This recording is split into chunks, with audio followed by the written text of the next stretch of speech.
3 hari saya pakai pen, saya boleh berdiri. Masya Allah, Kak Ida, seronok Alhamdulillah. Saya menangis sebab saya dapat balik kehidupan saya.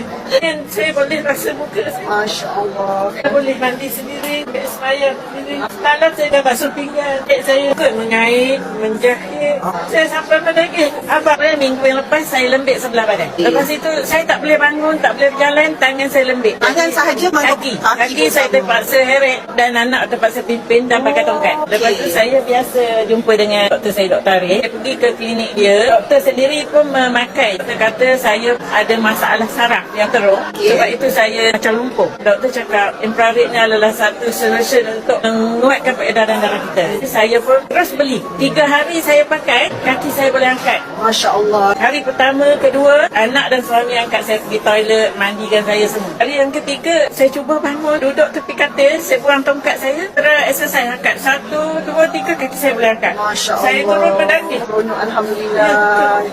Saya dah boleh jalan.